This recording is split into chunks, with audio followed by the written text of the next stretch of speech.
There are times in our lives when we just want to be handed a fish. We don't want to have to take the time to learn how to fish, right?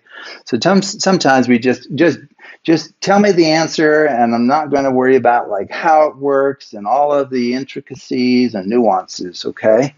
So I do have a little something for that audience. If somebody just wants to be handed a fish, and so in other words, handed an effect that will absolutely blow away the spectator, and you're not so much worried about like how it works, okay, what the driving principles are. Okay, and then most of our time will be dealt with looking fairly deeply into the principles themselves. Now, I do need to temper that statement with a qualifying statement that what we will be looking at in the second part of this video comes from an entire course on YouTube that consists of 25 class videos. Well, there's a lot of information covered in that course. And so because of that, I can't give every proof or justification for what I will show you today, nor can I show you everything in that course. So you're going to just see a kind of a small slice of that course, but enough of the course that it's going to empower you to build incredible mathematical card effects, and you can build them in so many different ways that you're really only limited by your own imagination, and my imagination too, because some of you will end up being more clever than I am in terms of how you can dress these up to make them engaging for the spectator. Okay, so right now I'm going to just hand you a fish. So this is an effect that really anyone could do right away, and it gets an incredibly good response from the spectator. So what I need you to do is just grab, and so you can pause the video if you like, just grab 16 random cards. 16 random cards. So the spectator would do this normally. You just say, hand me any 16 cards. And unfortunately, I've been working with this deck once again so that it's kind of warm. So that means it sticks together, which is frustrating. Okay, so you get your 16 cards. And then what you're going to do is you just tell the spectator that you will quickly write down the identities of the cards that they just selected for you. And that's actually a true statement. You're not fibbing there. Now, there is something that you will be doing that you don't have them watch you writing all of this. I mean, you just make it out that you are writing down the identities of the cards, which you are. But what we're going to do secretly is we're going to group them in sets of 4. So, for example, here, I might even move this up. I'm just not giving myself enough room here. So the top card is the Jack of Diamonds. And then the next card is the King of Clubs. So you can do the same thing with your random packet of 16 cards, okay? And I apologize if I make a mistake in copying down the names. We'll discover whether I did at the end. So what I need to do is just be quiet and focus on writing down the identities of these cards. There we go, mistake. Okay, so hopefully that is a correct listing of those cards. Okay, and now what you would do is you would just fold this up, just fold this piece of paper up and set it aside as if it's not all that important. And then you would need to just carefully pick these up. So you don't want to change the order of these because that's the order in which you've written them on your piece of paper, and spectators shouldn't really mind that you're keeping it in the same order that they actually chose. Okay, so what we're going to do in this effect is we're going to step through all the shuffling sequences that we used in part 1 when I originally demonstrated Do As I Do. Okay, And if you remember, we used a die roll. Sorry, I called it dice here, but we used a die roll to decide whether we should stack left on right or right on left. Okay. Now, in the real world, if you have a spectator, you just have them decide that, which is what I encourage you to do. So as you're kind of showing this to the spectator, have them make these decisions. Okay, so I think that's very important. Okay, so the first one is, it says, do 2 of these shuffles. Now, do you remember what that stands for? First shall be last, and the last shall be first. So if you recall, what that involves is you start dealing out the cards until the spectator says stop. And then once they tell you to stop, you go on to the next pile. Okay, and I apologize that that's kind of gone off the camera view a little bit. But so what we're looking at now is, okay, so the first shall be last, if you remember. So the first cards dealt down were these over here, the very bottom one's that first card. And then the last cards dealt are the ones over here. So first shall be last, the last shall be first. So essentially, you're just stacking them in the opposite order in which they were dealt. Now, I recommend that we do 2 of those. So let's just, the spectator says stop, stop, stop. Oh, I guess I said stop between that one. Okay, so now we just stack from right to left. Very good. Okay. And then this is going back to part 1. We did a LR shuffle. Now I'm kind of doing it the fast way, so I apologize for that. But you're just doing left, right. Okay. And now we don't stack these at this time. Okay. So you don't stack these piles. You just leave them unstacked for now. And if you remember that the reason for the title "Do As I Do" has to do with the fact that whatever I do to one pile, I'm going to do the same thing to the other pile. Okay, so I'll pick up either pile, and we're going on to what's called a Charlier 1. Now, I have on YouTube a video on the Charlier Shuffle, just a few minutes long. And so a Charlier 1 is where you're just moving one card at a time, top to bottom, bottom to top, top to bottom, bottom to top. Very good. That's a Charlier 1. Now we're going to do a KLR. Well, what's a KLR? Well, K stands for Klondike. So this is where you take the top and bottom cards off as one and set them down. That's a Klondike. Slide this off. And then we do an LR. And if you remember, within part 1, we just happened to roll, I guess, an odd number on our die, which meant that we would stack right on left. So there we go. Okay. Now, if you want to do left on right, that would be fine. In fact, that's one of the wondrous things about what we're showing you here, is we're giving the spectator tremendous freedom, and it does not undermine our ability to accomplish something extremely surprising. Okay, so I've done that for both. The next one's a mange. And if you remember, we rolled the die, and it told us to do a under-over, okay, instead of an over-under. What does that mean? That means you push the card over, and you go under, over, under, over, under, over, under. Do the same thing to the other one. Under, over, under, over, under, over, under. Okay, that's a mange, faithfully done. Oh, now we're going to do a first shall be last, a last shall be first for each one of these. Okay, so, the spectator says stop. Okay, and then you'd stack the last one all the way to the first one. And then if you remember in the performance, I kind of made a joke about the fact that I didn't keep track of how many cards I dealt for that first pile for that first packet when I was doing this FL squared F shuffle. Well, what I did was I said, well, let's just do whatever we would like now. So we kind of changed. we changed the order, or we changed the number of cards that were actually being dealt out. Okay? Now, that might give the spectator the impression that, oh, man, all's lost now.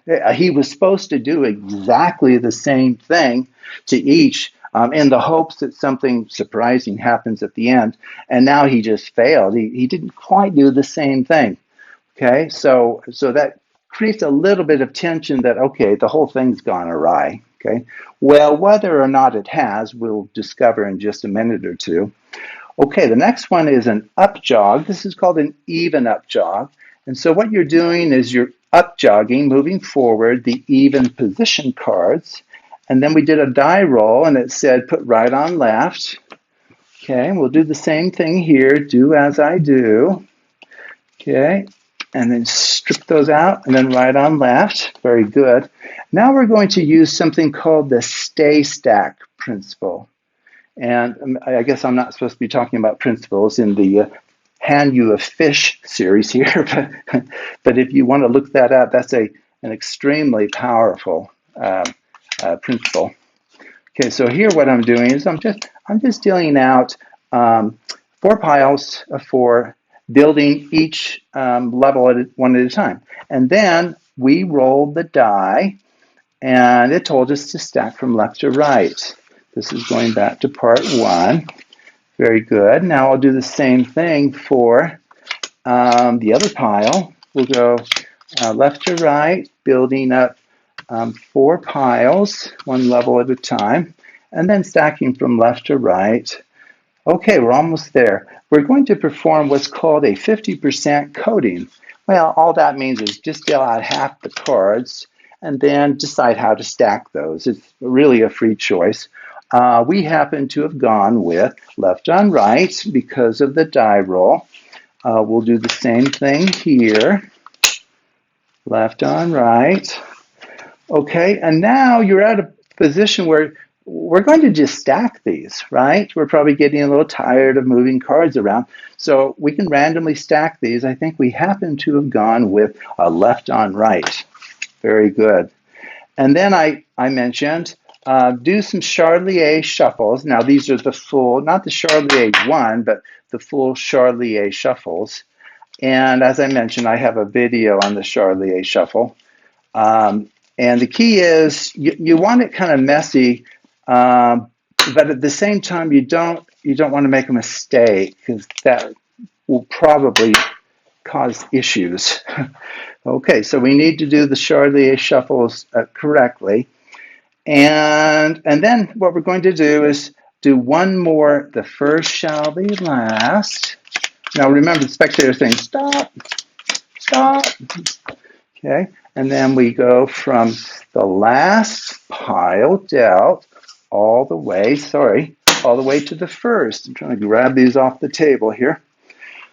Okay, so this is where we'll deviate. We're just about home here. We're just about finished. What we did in part 1 was we dealt out 4 piles of 4. We did 1, 2, 3, 4, 1, 2, 3, 4.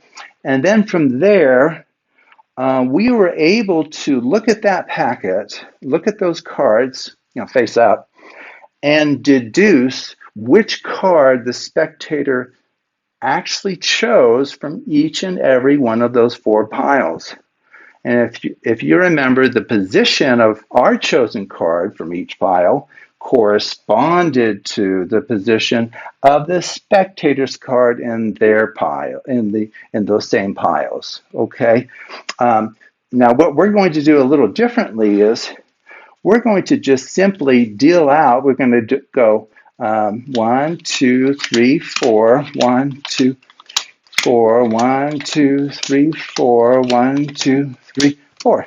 Okay, so in fact, the only difference here versus what we did before we were doing 1, 2, 3, 4, finish a pile, 1, 2, 3, 4, finish that one. But here we built them up one level at a time.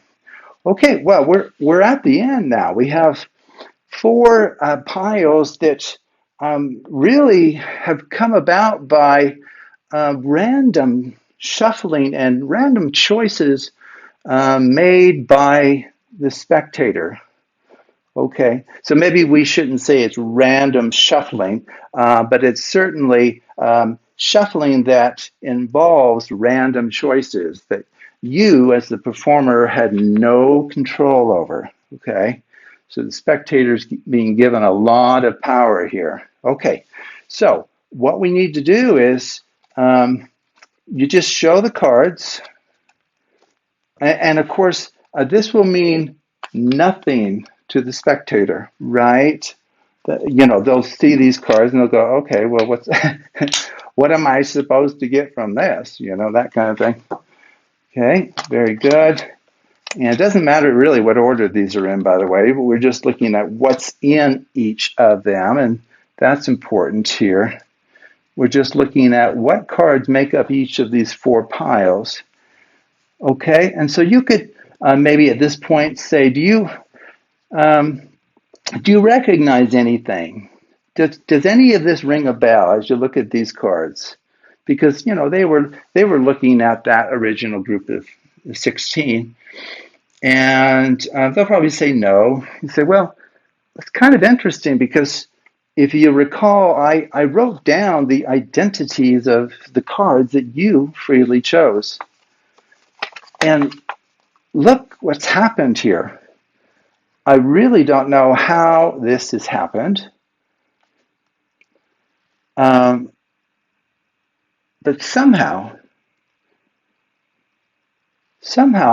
I was able to see the future, that you would have a pile right here in which there is what?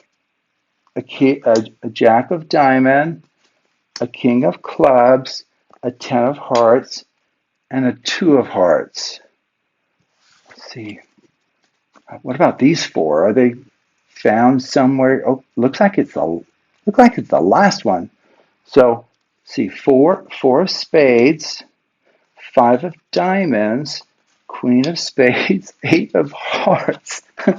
How in the world was I able to do that? I just wrote down cards that kind of, I don't know, they just felt like they belonged together. They just felt like they belonged together. They're like long lost friends, and they're just kind of gravitating towards each other. That is the strangest thing that I've ever experienced. And these other piles match up as well. I sure hope you can explain to me what I've done and how I've done it, because it's just blowing my mind. Okay, so you can you could dress this up, I'm sure, better than I can. You're probably a better actor than I am, and a better story maker than I am. But anyway, that's the fish. So if you follow, you just ask for 16 random cards, and then you go through what I've shown you here. And now the only difference, maybe I should, maybe I'll show you the back here, just so you have a record of it. So all of this is just from part 1. Now, where we deviated for this, just a little deviation, is at 13. So let me just show you here so that you have it to refer to. So what you can do differently is, in fact, I even did it differently than my differently, I guess. But once you have done step 12, I just dealt from left to right 4 piles, building up 1 level at a time. That's all I did.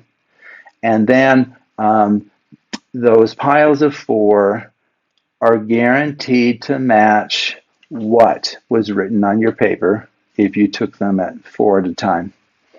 Okay, so great. And then if you want to kind of look at this as well, maybe I'll just mention it. I apologize. I've forgotten exactly. I think I had a longer ending to it, but the only thing I kind of did differently in what I've written down is I actually had us go all the way to what we did in part 1, where we dealt out 1, 2, 3, 4, 1 pile, 1, 2, 3, 4, 1 pile, and so forth.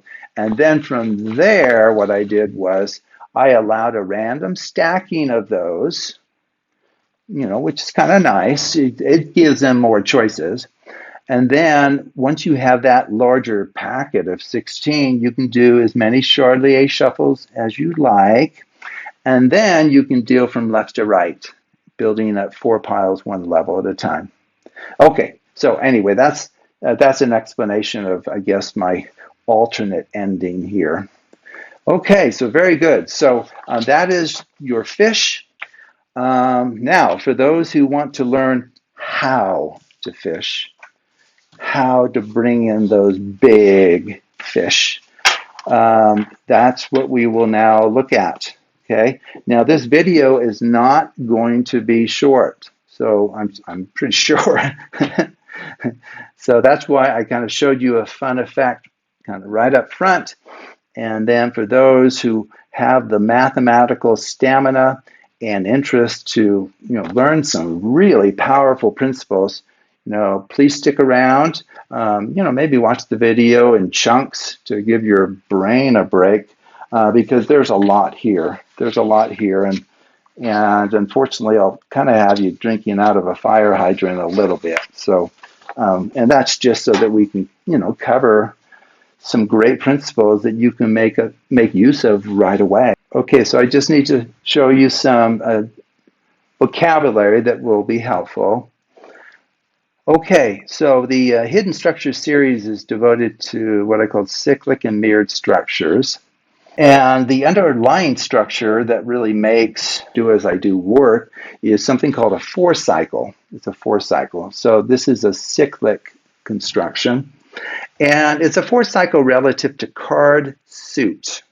Okay, so I'm going to give you some technical definitions. If you want to kind of look into these more carefully, that's great. But I thought I'd better at least be fairly precise in giving you the definitions of the terms I'll be using.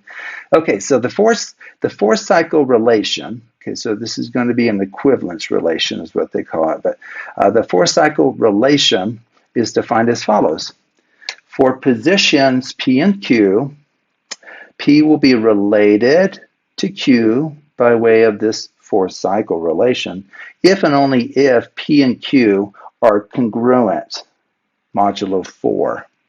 Okay, congruent modulo 4. So if you know what congruences are, that will kind of be helpful. Okay, and then a 2-cycle, as you might imagine, is similarly defined. The only difference is we require positions P and Q will be related by the 2-cycle relation if and only if P and Q are congruent modulo 2. Okay, and so as you might imagine, we can do this in general, right? Modulo n. And while we're at it, let's give a quick definition for the mirrored relation and the A and P relation. Okay, so for positions P and Q, P is related to Q by way of the mirror relation. If and only if P plus Q is equal to the total packet size. So I'm just telling you that is, in fact, what I'm representing there. That's the total number of cards. So in our situation there, we had 16. So it would have been 2 times 8, right? 16 cards. So 2m plus 1. Okay? So that gives rise to a symmetric relation.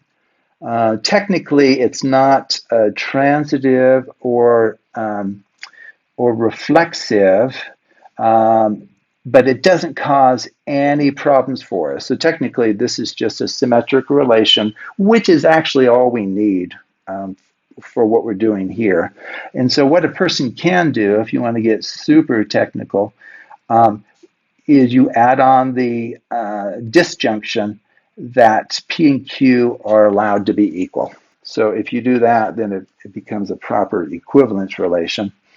And then for the AMP relation, positions P and Q will be related if and only if their difference is 1 and the minimum of these two numbers is odd. Okay, so what this does is it just requires that we're looking at pairs that satisfy this, but this, the minimum of these two actually has to be an odd number. So the smaller of the two numbers needs to be odd. You can't have like a 2 and a 3. Okay, you can have a 1 and a 2 because the smaller of those two is the 1, which is odd. But 2 is not related to 3. Okay, and so that will accomplish what we need for the A and P structure. By the way, A and P stands for adjacent mirrored pairs. Okay, so that's actually where the name came from. Okay, so that's just some basic vocabulary. Okay, now, so here is a, believe it or not, simplified version of the hidden structures diagram. So if you can just be patient here with me for just a second.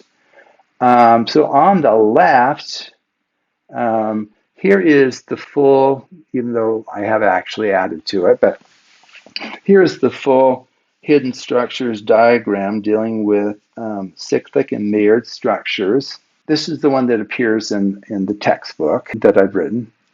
Okay, and so what I've done is, if you may notice that I've just grabbed these three here, kind of the core ones right there. I just grabbed those three. Those are the only three really involved in this do as I do effect. Okay, so that's what this diagram on the right is dealing with. It's a kind of a simplification or a summary of what was done in the text. Now let's look at what in the world is going on here. Okay, so I'm going to give you examples of these different kinds of structures. In fact, maybe before we kind of dive into this, let's just get a better sense of, what does it mean to be a two-cycle? What does it mean to be mirrored or an AMP? Okay, so I have put together. It seems to be a bit overwhelming at first when you look at it, but taking one bit at a time, it's actually not too bad. Okay, so this is that same list of shuffles that we went through.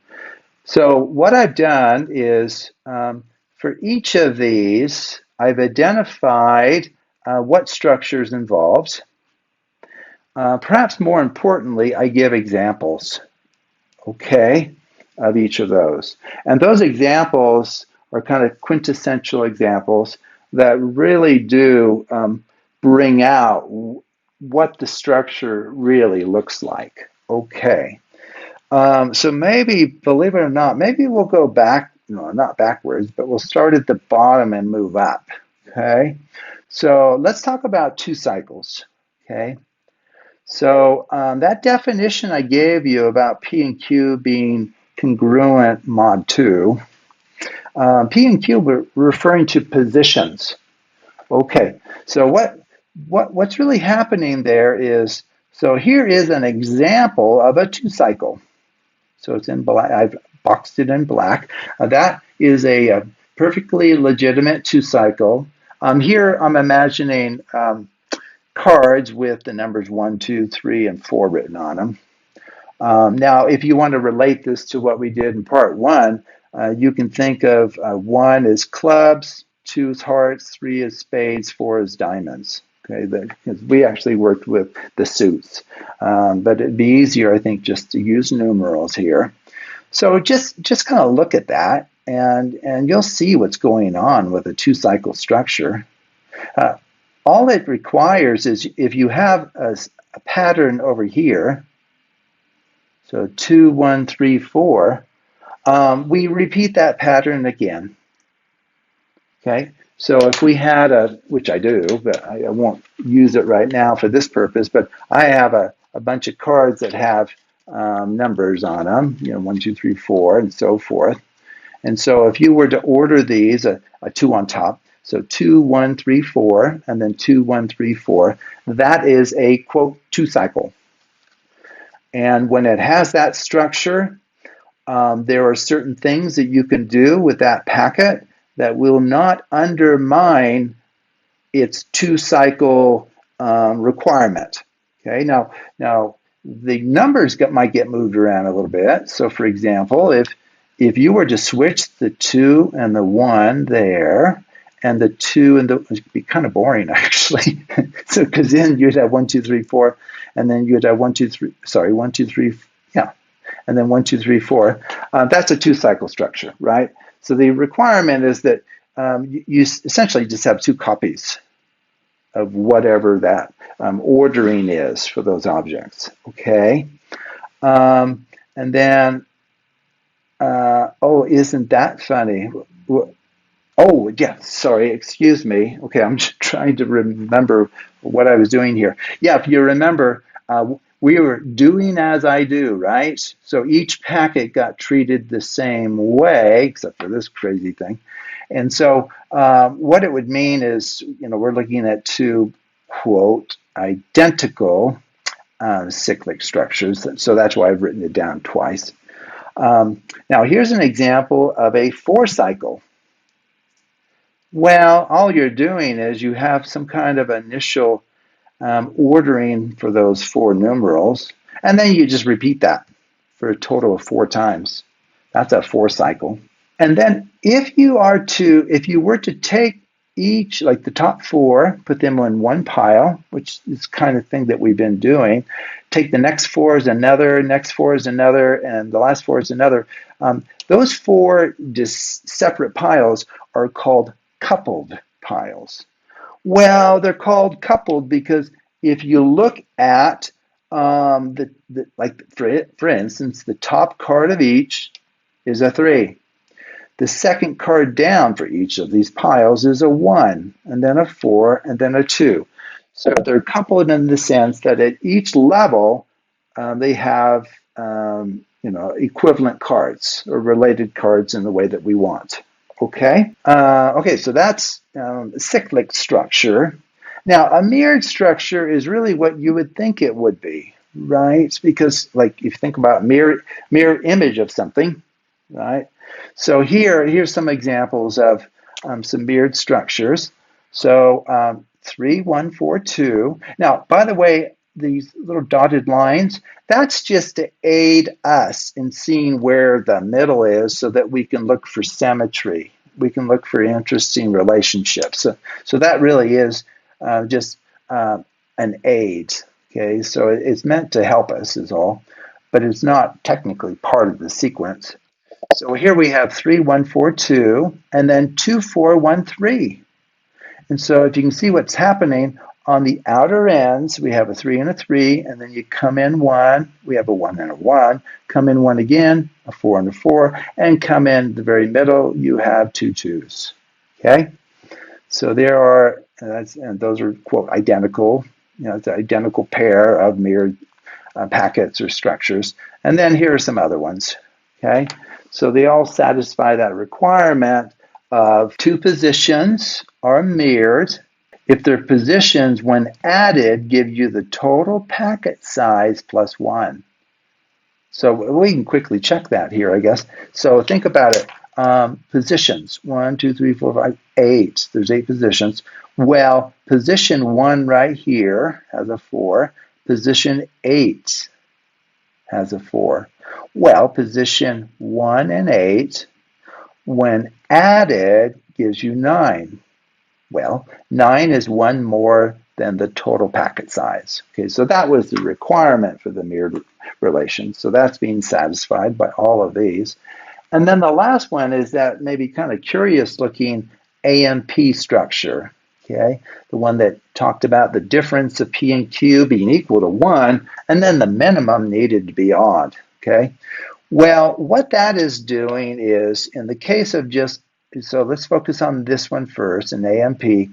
It's just requiring that pairs taken from the top, first 2, are related by way of the AMP relation. The next two are related. We're referring to their kind of positions by the AMP relation, and the next two and the next two. Okay, and then what we're requiring to have happen is, so those first two need to, in our case, have the same value. Okay, so you set up some kind of categorical relation that you would like to have satisfied. So in part one, the categorical relation was that the two cards both be clubs or both be hearts, have the same suit. So here we just want them to have the same value. So it is true that as you take pairs, starting from the top, each of those pairs consists of values that are equivalent, quote, equivalent, right? So, and then if we ramp it up a little bit, so that's a traditional AMP. Well, you can actually have more than just two repeating. You can have four of them repeating, which is what actually happens in read. Well, in read five minds, you have five repeating, excuse me, but in do as I do, we had four. Okay, so it's a, what we call a generalized AMP. So it's beyond two. Okay, so beyond pairs. Okay, so anyway, those that's a quick look at what the structures themselves look like, and then what we're going to look at here. I have this R circled in red. Now that represents where we actually gave the spectator a random choice. Okay, so look at all these places where the spectator can sound in on, okay, stack it this way, or in the case of the mange, do under over first, or do over under first, whatever it might be, or stack from left to right when you have four piles. So these are all places where the spectator make a very important decision.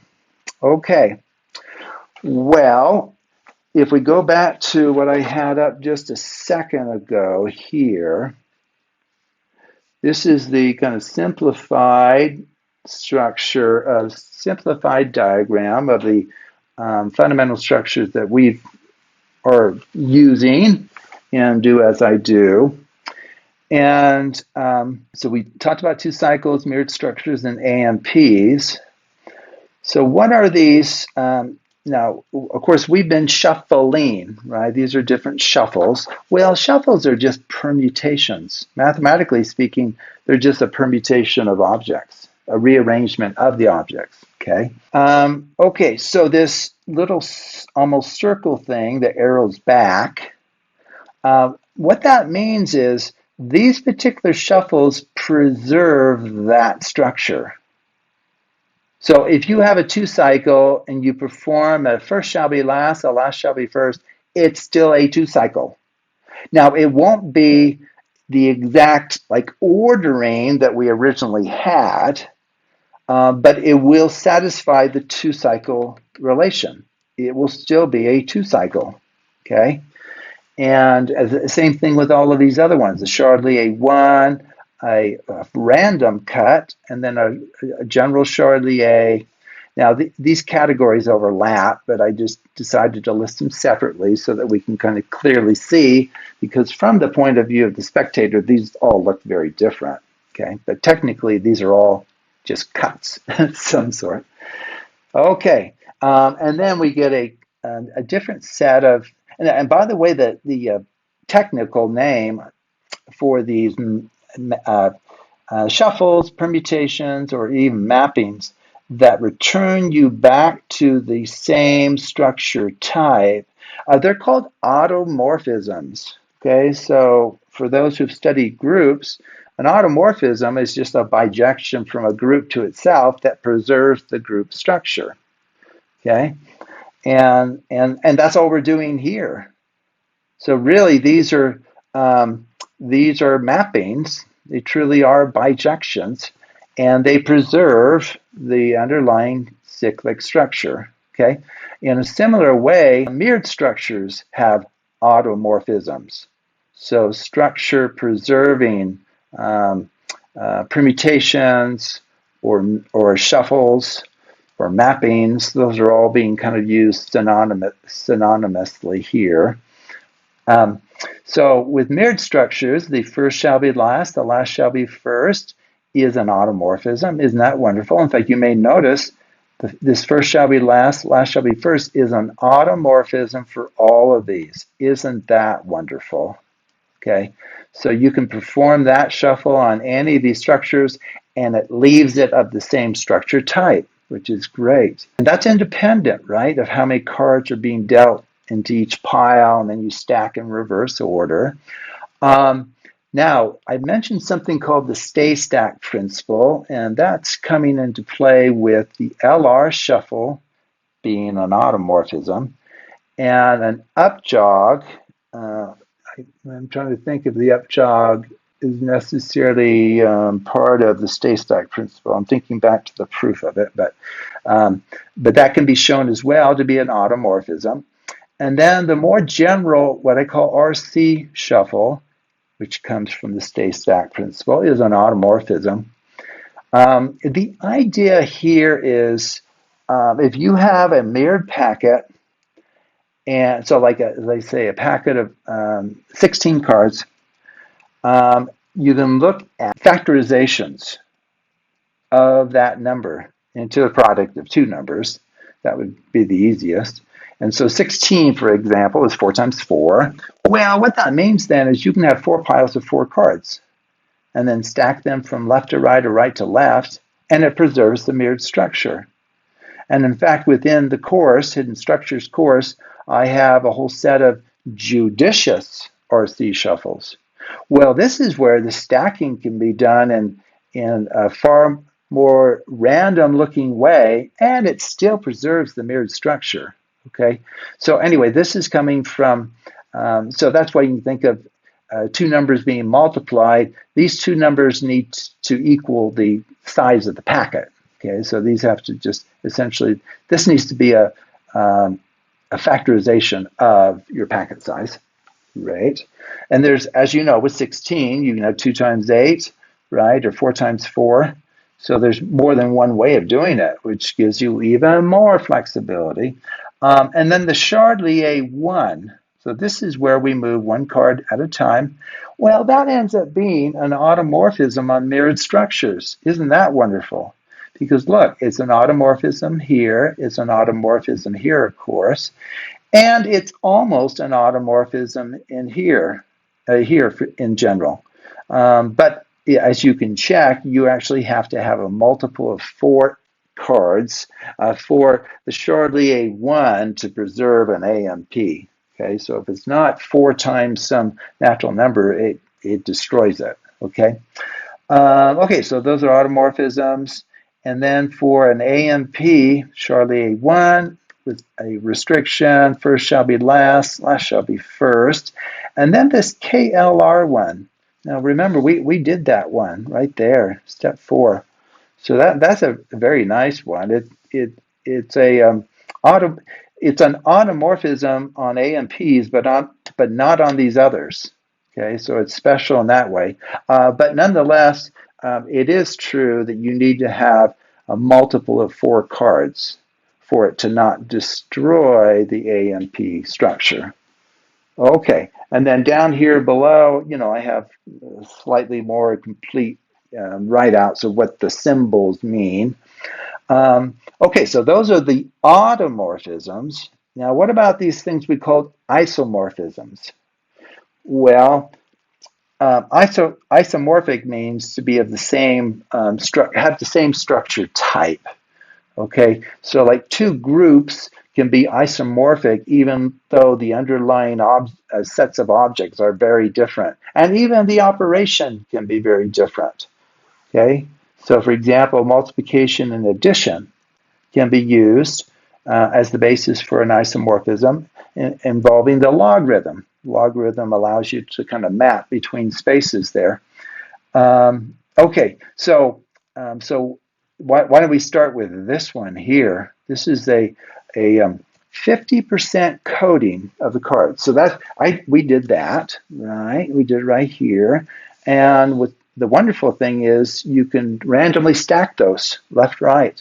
And so what this is saying is, if you have, let's come over here, if you have one of these structures there, and it's not too hard to check, and if you deal out half of them and then randomly stack those, you'll get a mirrored structure, guaranteed. Or if you start with a mirrored structure and you deal out half of them, 1, 2, 3, 4, and then random stack, you'll get a 2-cycle. Okay, so in some ways, this is the only two-way street here. Okay, so you can go from cyclic to mirrored or mirrored to cyclic by way of this 50% coding, but with random stacking allowed, which is great. Okay, so you can think of this as a two-way road. Some of these are one-way roads. And the amazing thing here is you can actually, if you just get a packet of cards and maybe set it up as a 2-cycle, you can go, in fact, I figured out there's over 100,000 unique shuffling sequences following just this simplified version of the full hidden structures diagram. Okay, there's over 100,000 unique ways that you can work with these, we call them mappings, or shuffles, and then the automorphisms as well. So, okay, so a lot of choices there. Okay, so the M is Mange, we did a Mange.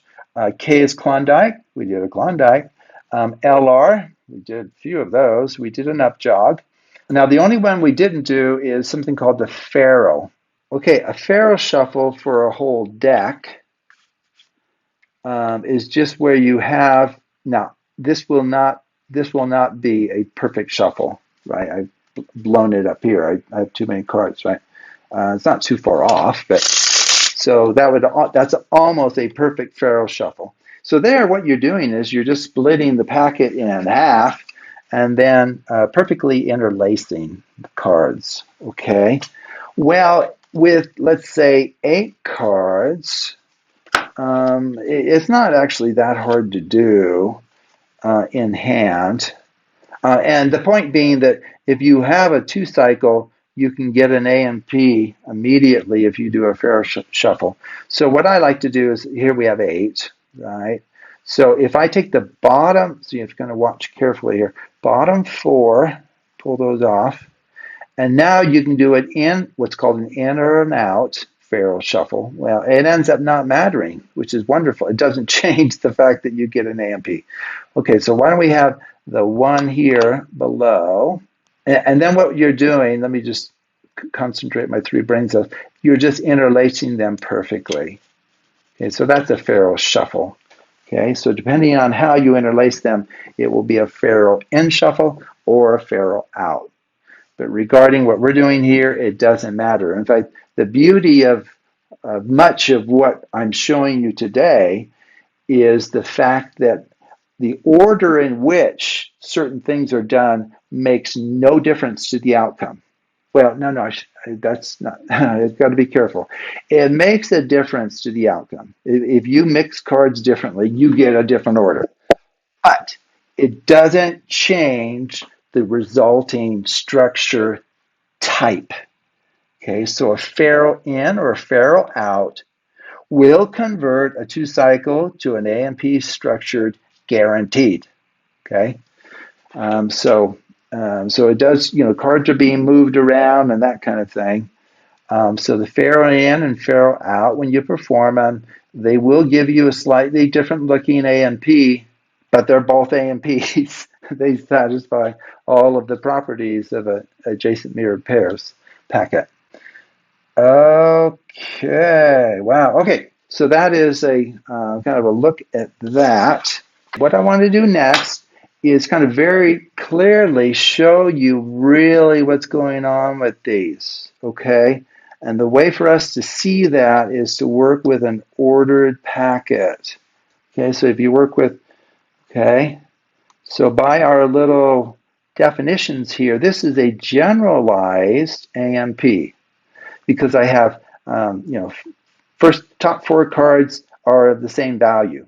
they're related in the way that we want. The relation here is that cards be of the same value. So we have 4 1s, 4 2s, 4 3s, 4 4s. Okay, so this is a legitimate, what we call a 4 AMP, okay, a generalized AMP. Okay, now, if you go back to the very beginning of Do As I Do, if you remember, we had 4 groups of 4, right? And if it's helpful, go back and maybe just watch that, just the presentation of that effect one more time. So we had 4 groups of 4, and let's just do it like this. Okay, we had 4 groups of 4. Okay, now these were random cards, if you remember. These were random cards. Well, what did we do? We went through like the first one, and the spectator was free to choose either one. Okay, now it is true that because of how I've labeled these cards, we've lost information. We can't really readily distinguish between this one and that one. You know, you kind of tell it looks a little different, but that was for a reason. I'm focusing our attention on the essential structure. I'm stripping away anything that's a red herring. Okay, that's what I'm doing here. So having the cards created this way is actually the way to go if you want to see what's going on. Okay, but the thing to realize is, let's say this is pile 1, and then the spectator writes down any one of those, and then on your card, you are supposedly divining. You're trying to get a sense of what card would they write down. And so you write down a card on your paper. Well, in reality, you're just choosing any one of these. It doesn't matter. Okay, so you just choose any one of them. Okay, and the fact is, if we view this as a generalized AMP, their chosen card is, quote, related to our chosen card. And you can think of them being related in the sense that they're both 1s, right? They're both coming from this pile. And to keep this pile straight as it's being moved around, I've written 1s on them, okay? So I've chosen one of the 1s, they've chosen one of the 1s, okay? So, and then the same thing with pile 2, 3, and 4. They would choose one, and then I would actually randomly choose one as well, okay? But the fact is, I know that whatever card they've chosen, it was in the same block of 4, right? The same block of 4 at the very beginning. So in that sense, it's part of a generalized AMP in which our cards are related by, quote, position, because they fall with, my card and their card fall within these separate blocks of 4. Okay, same thing here, same thing here. And then if you remember, what we did was you can randomly stack these. That's what we did. They randomly stack these, and this is what the cardtrickteacher.com did as well. Okay, so I'm holding right here a generalized AMP, something like that. Oh, and then what we did was, what I did in Do As I Do, since the first shall be last, the last shall be first, is an automorphism on, I guess I have to be careful, don't I? Because I haven't stated it here. Well, it ends up being that first shall be last shall be first, is an automorphism on generalized AMPs as well. I've just stated it for AMPs, but it is true. And you can verify that. So these are we can only go so far with some of the explanations and proofs. Otherwise, you're looking at 25 class videos. Okay. So the thing to do is, and I'll show you that the reason for doing this is to show you that these structures are preserved. Now, if you want to really dive into, okay, why are they being preserved? How are they being preserved? And more importantly, how would I prove they're preserved in general? Okay, so that's, mathematically speaking, that's the more exciting question to answer. But we can't answer all of those questions here, okay? Okay, so I have this AMP in which they and I have chosen a card from each block of 4. Great. Okay, so now I'm going to do a first shall be last, and they're telling me when to stop dealing. Okay, and maybe it ends up being that. So I'm sorry about that. Honestly, I don't know where I got those from. so, so I apologize. They are sliding all over the place. We can quickly see if I made a mistake there because this better be a generalized AMP. Otherwise, I've screwed up there when I pulled them off. Well, guess what it is? We still have the blocks of 4. Okay, and we're supposed to do 2 of these. Okay, now we'll try to do it where I don't pull the universe off of a table. Okay, well, I've done 2. Now, and as we showed in the part 1, first time we used the die. We roll a 3, we did 1, 2, 3. Roll a 2, we do 1, 2 for the next pile, and so forth. Okay, so you can leave it up to a random event. Well, guess what? Look, it's still an AMP. Those 4 little cards in their group are just sticking together like the closest friends ever. They're not going anywhere. Well, got to be careful with some of this. They are going places. It's just that they're not, they're sticking together as a group. And as we'll see going forward, they'll even permute with, well, it'll be hard to see with the same numerals, but the reality is they actually permute among themselves sometimes. Okay?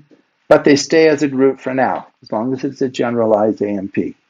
Okay, so what's the next one? Oh, an LR, but we don't stack.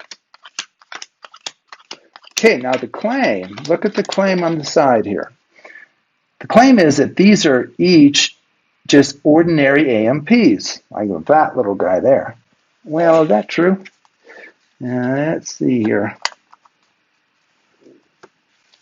Well, looks like it is, right? So we have 2 1s, 2 4s, 2 3s, 2 2s, and we'll get identical situations here, right? In fact, that's actually pretty important to be able to pull off the ending. So as we go through this, the 2 piles will the cards will be moving around within the piles, but they'll always be moving around in the same sort of way because we're doing as I do, right?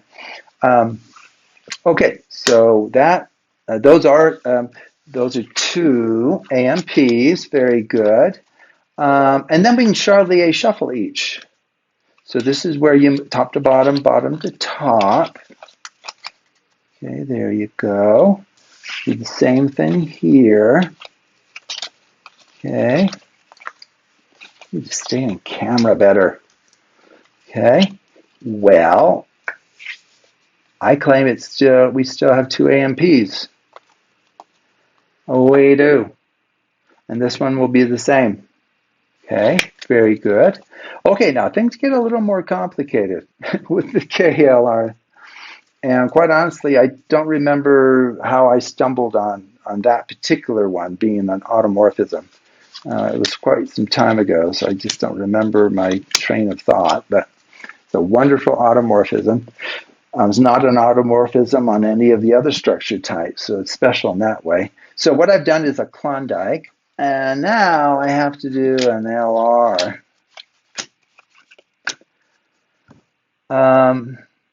Okay, so I want to point out that up here, the spectator was given choices, how many to deal out. For the first shall be last, last shall be first. No choices here, no choices here, but the choice is here again.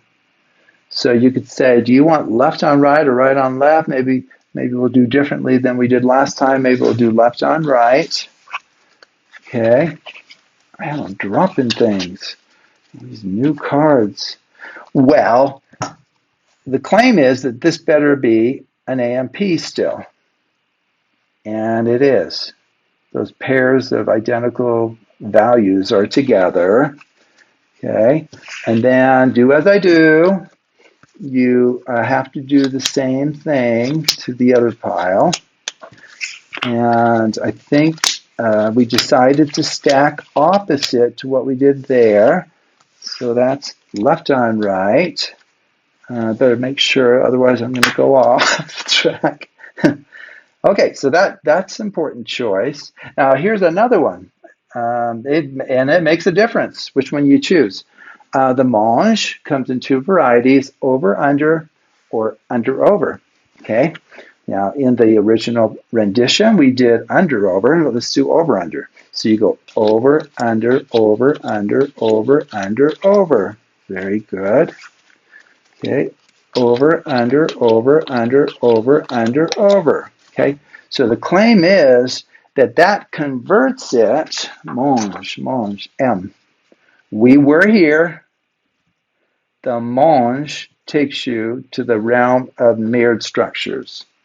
Okay? Is that true? So this needs to be one of these kinds. That not exactly one of those, but it needs to be the case that as you come in from the ends, so those need to be of the same value. Come in one, those of the same value, those, and then the middle two have to be of the same value for it to be mirrored. Okay? And then we'll do the same thing here. What did I do? I did over first. Over, under, over, under, over, under, over. Okay, we'll just trust that I haven't messed up, so it really should have the identical structure right now. And then we did a first shall be last, a last shall be first for each one of these. And then if you remember, and we can do it here too, when it comes to the first shall be last, the last shall be first, it doesn't actually matter how you kind of partition the number of cards being dealt. Okay? And I don't really want to give away. It's very easy for you to detect what's going on with this shuffle. Just get an ordered packet, do one of these, and you'll go, oh, wow, it does such and such. That's interesting. Okay, so even though I did it I did a different number of cards, right, for the packets. Look, those are identical. Ooh. Oh, I guess I have to be careful. No, I made a mistake. Oh, I haven't done it on one of these. Right? Did you guys catch that? I haven't done it on one of these. Because this one here is cyclic. So if you guys rewind,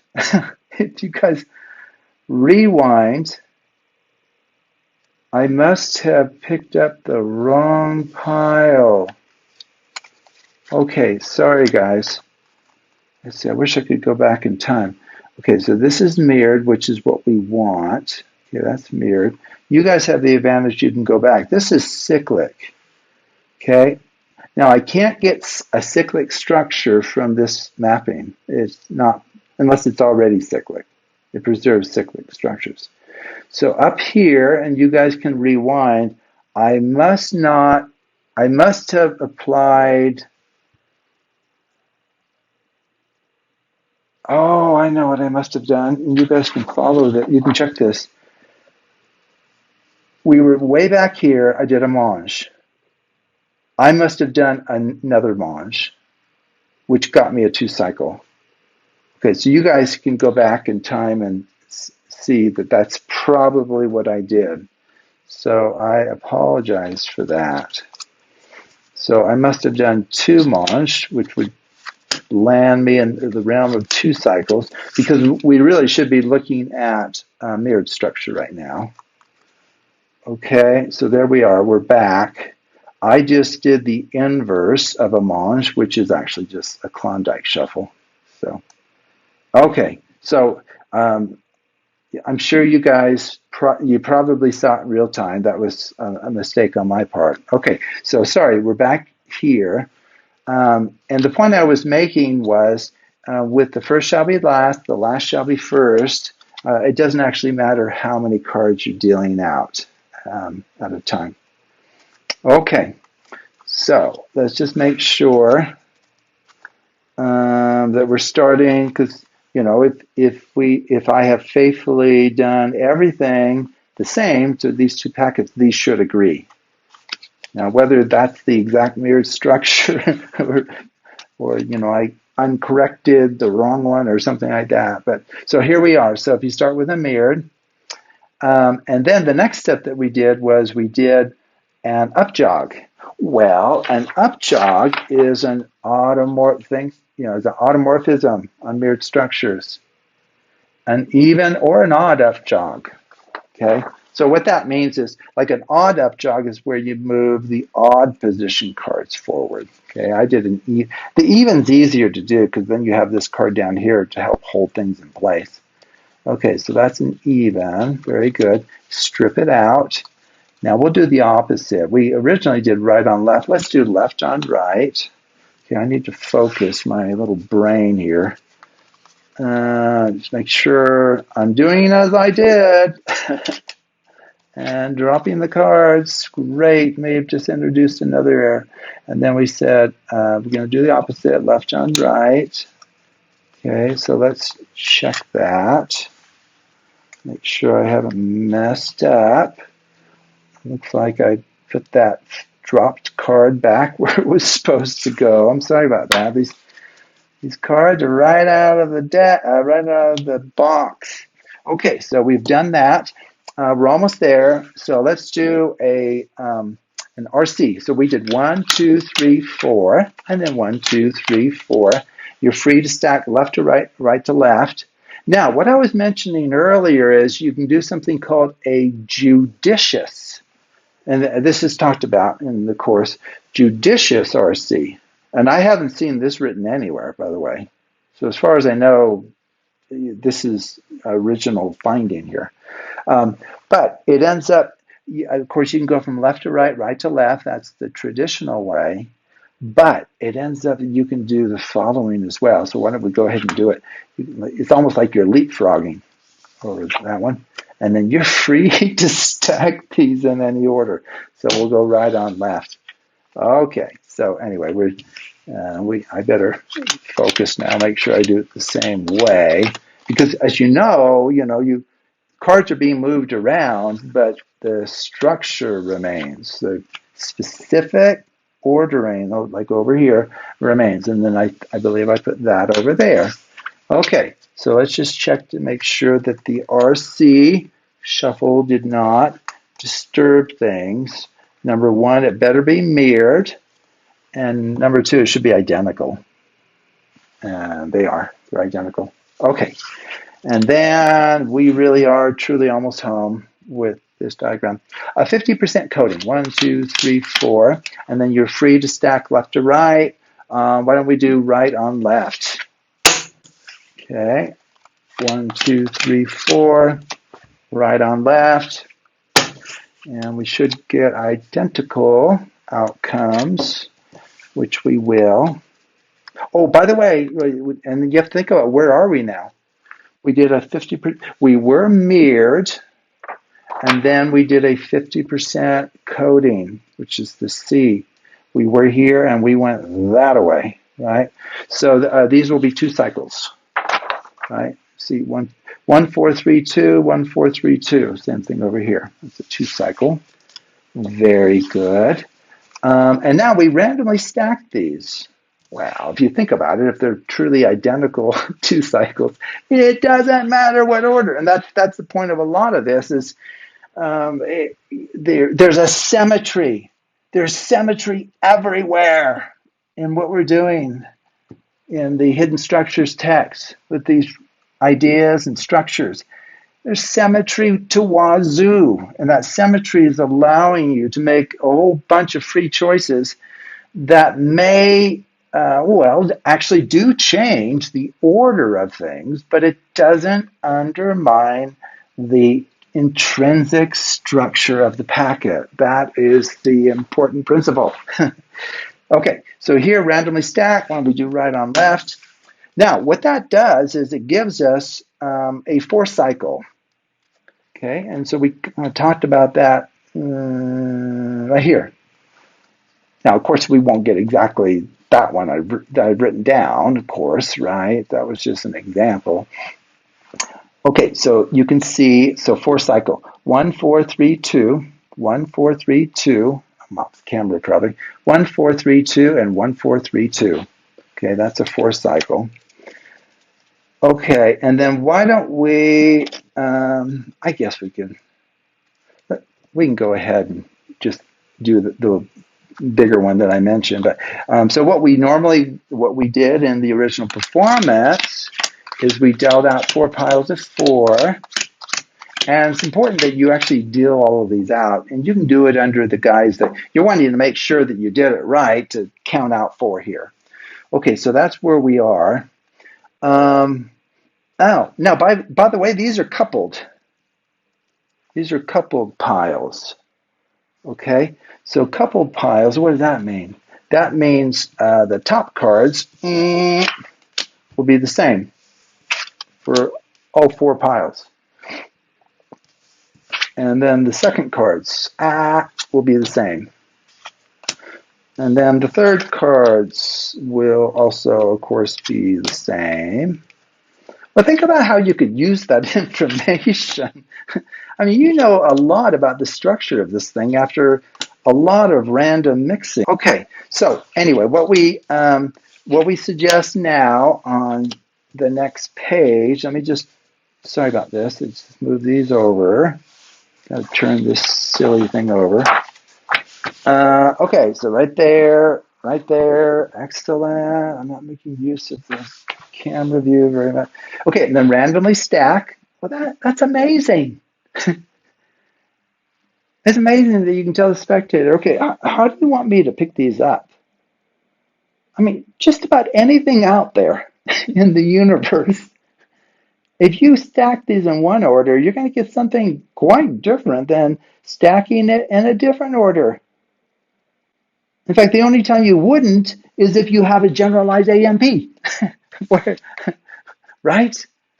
Where, all of, well, not generalized AMP, where you have, well, that's true too, where you have cyclic, where you have a repeating pattern, right? That's the only, so 2, 3, 4, 1, 2, these are all the same. So it actually doesn't matter what order we stack those. Okay? So let me just show you, we're just back to a 4-cycle, right? You can see that. And now, well, cyclic structures are preserved. Now, this is a general statement that I technically only mention it for 2 cycles, but for any cyclic structure, an even or odd number of cycles, the Pharaoh Shuffle is an automorphism. Okay, so it doesn't change the fact that it's, quote, cyclic. That no matter where you kind of like stop in your shuffling, how many times you do this, it's going to have the property that oh man, this is, by the way, this is complete serendipity. Sorry, I'm going to have you believing things that aren't true. Sorry about that. That's just chance. I mean, it's really good chance, I guess. But here we have a 4-cycle. 1, 2, 3, 4 repeated 4 times. How sweet is that? Okay. Wow, talk about magic. That is magic there. Just coincidence is what we call it. Coincidence. Okay, and then we're almost done. So deal the cards into 4 piles, building it up 1 pile at a time. Okay, so let's do that. 1, 2, 3, 4.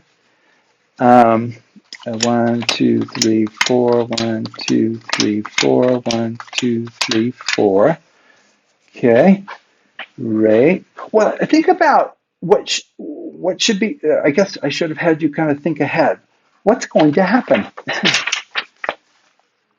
Okay, so we had. Darn it, I should have pointed it out at the time. We had 1, 2, 3, 4. 1, 2, 3, 4. That repeating, total of 4 times. Well, what's going to happen if you're going to go 1, 2, 3, 4, 1, 2, 3, 4? You'll be separating the ones, the twos, and the threes, and the fours from each other, right? So here's threes. Kind of sad that it ended up coming out so ordered because it might give people the wrong idea there, but that was just good or bad luck. I don't know. But anyway, but the fact is, once you have a, let's say, 4 cycle, so once you have one of the, where is it, right here, once you have one of these little guys, 4 cycle, boy, if you're going to deal it into pile 1, 2, 3, 4, 1, 2, 3, 4, and so forth, you separate, you pull out, quote, equivalent elements, equivalent cards, equivalent values. Okay? Well, that actually shows the conclusion of that very first effect I referred to as handing you a fish. We didn't really explain it. Where we wrote down, you remember where we wrote down what the groupings would be? And if you remember, the groupings were determined by, we took groups of 4 cards starting from the top, wrote those down, wrote the next group of 4. We had them all 16 out, group of 4, group of 4. Well, that's exactly what we've done. So this is a kind of verification, I guess, or, kind of will be a little more transparent as to what's going on, of the conclusion of that very first effect that started this video off today. Okay, so that gives you kind of a glimpse into the wonderful world of cyclic and mirrored structures. And to be honest, it really is just a glimpse, but it's a good one. I mean, you have learned, and if you kind of make use of, you have learned enough here to keep you occupied as far as exploring interesting properties and relationships and structures for a very long time. And if you're clever, you can come up with just mind-blowing effects where the spectator is just given so many important choices, but they don't in any way undermine what you're going to accomplish. I mean, it's just mind-blowing. Okay, I do want to finish with just one more thing that is amazing. Okay, so in the Hidden Structures course, we talk about the work of Claude Shannon. He's the father of information theory, and he's the one that kind of came up with this idea of surprisal. So another name for information entropy is surprisal. So it's the degree of surprise you would experience in witnessing the outcome of a random event. So, for example, if you toss a fair coin, and someone says, it's going to come up heads. You toss it and it comes up heads. I mean, you're not going to be all that impressed, right? Because there's a 50-50 chance. Well, you can quantify surprise. Okay, it uses a logarithm base 2. And this is all talked about in detail in the course. But for instance, a single coin toss, it has 1 bit, or sometimes called a Shannon bit. 1 bit of information. So the information conveyed by a single ordinary, fair coin is balanced. The amount of information conveyed by that random event is 1 bit. Okay? Well, it ends up that if you toss 2 coins, okay, the amount of information kind of contained in that the random variable that describes that situation is 2 bits. You get 2 bits of information. Okay, so you kind of think of powers of 2, right? And in fact, that's how that's how we use the idea of surprisal. So what we do is we take an ordinary probability, like chance of choosing an ace out of ace through king. Let's say you have 13 cards, one of each value.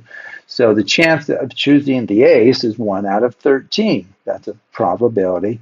And then using log base 2, you can convert that to an equivalent statement involving ordinary coin tosses. Okay, so that's kind of where that's what he does in his work with surprisal theory. Okay, so what I wanted to do is just show you, calculate really quickly the surprisal for the very first effect that I showed you in part 1, the do as I do. Okay, and it's kind of a 4x4 version of read 5 minds, because he had 5 piles of 5, right? And I mentioned in the last video how helpful it is actually to have 4. 4 is an even number, and so things divide evenly. So that, like the Charlier 1 shuffle will be an automorphism, that can be applied and so forth. Okay, so anyway, so for the for my rendition, 4x4, in which we put out those 4 piles of 4 cards, and spectator chooses 1 randomly, and then I choose 1, supposedly theirs, and then at the end, I'm able to, using my list, I'm able to correctly identify all 4 choices made by the spectator. All 4 choices. Well, think about it. For each of those piles of 4, I had a 1 out of 4 chance of randomly guessing correctly their card. 1 out of 4. Well, to do it 4 times in a row, kind of independently, the probability is going to be 1/4 to the 4th power. So it's 1/4 times itself 4 times. Okay, so that's 1 divided by 256. Well, the surprisal calculation will then be log base 2 of 1 divided by the probability of that event happening, of being successful with all of those. Well, that ends up being log base 2 of 256. Well, that comes out to be 8, for the simple reason that 2 raised to the 8th is 256. So we get 8 bits. Okay, what does that mean?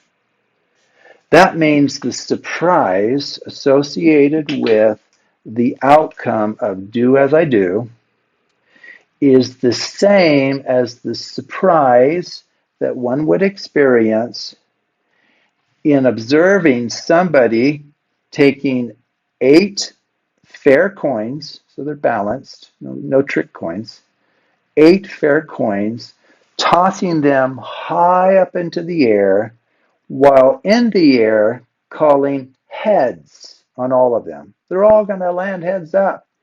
And then to have those 8 coins land on the table and bounce and flip and eventually settle down, and unbelievably, they were all heads. Heads facing up on all 8 of those coins that were just randomly tossed, and you predicted it ahead of time. Okay, so boy, that would be a fun one to have a recording of, right? It probably would go kind of semi-viral, as long as people believe it wasn't edited. Okay, so that is the level of surprise associated with do as I do, okay, which is, that's pretty significant, 8 bits. 8 coins coming up heads, and you predicted it. Well, look at this, guys. The performance I showed you at the beginning of this video, in which we took 16 random cards and mixed them with spectator input all over the place at key places in the shuffling and mixing. We were able in the end to predict the correct grouping of 4 sets of 4 cards. Okay, so remember with this, at the very end, we get 4, 4, 4, 4. We reveal them, and they perfectly match what you wrote down ahead of time. Okay, this is done ahead of time with random cards. Okay, well, the surprisal associated with successfully doing that, which we did, is the following. So here it's like you have to look at the number of ways to partition a set of 16 objects into 4 groups of 4 each. Well, it ends up using the multinomial distribution or multinomial calculation. So it ends up being 1 divided by 63 million, rounded. Well, look at the surprisal. The surprisal for that is going to be log base 2 of that number. It comes out to be almost exactly 26 bits.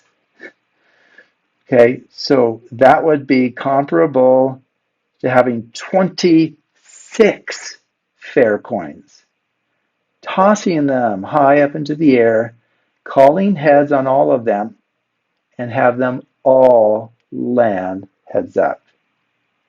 Unbelievable. In fact, as a frame of reference, you might be interested to know that the probability of being struck by lightning is about 19 bits. 19 bits. So this is almost like half again as much. It's like being struck by lightning and then, doing some other amazing, I guess what we could do is being struck by lightning and then performing what we just did here. Right? That's another 8 bits. Surprisal values add. That's why we use the log, right? The log of the product of 2 numbers is the sum of the logs. That's the key property for information theory that we needed in our mathematical model. So anyway, this is far more unlikely than being struck by lightning, the first performance that we did today.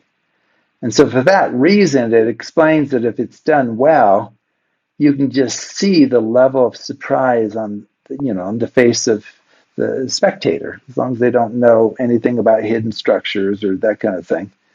So anyway, so I thought we would end with a surprisal calculation, which is something we do a lot of in the course itself, because we're always trying to figure out, okay, what would be more surprising to witness, this versus that? And so we can mathematically calculate surprisal, thanks to Claude Shannon. Okay, well, you guys deserve a star on your forehead and a milkshake or something for sticking to the end. I don't know how many of you, maybe 1% of the viewers will actually get to this point, but congratulations for doing that. And I do encourage people to, and you might find it helpful to do what I did with these, do as I did, with these cards that had numbers on, just numbers. Because if you use ordinary cards to kind of try to see into the inner workings of all of this, because of the suits and the colors and things, most likely you're going to just get tied up in knots, okay? So if you just have kind of a clean set of cards like this, just with those numerals, you can really see what is the hidden structure, really. That's why I call it hidden structures. You can see the hidden structures of what you're working with and see them being converted to one structure type to another, or be preserved with these automorphisms. Okay, well, anyway, I'll let you go. I'm sure you have other YouTube videos to watch. So thank you for watching.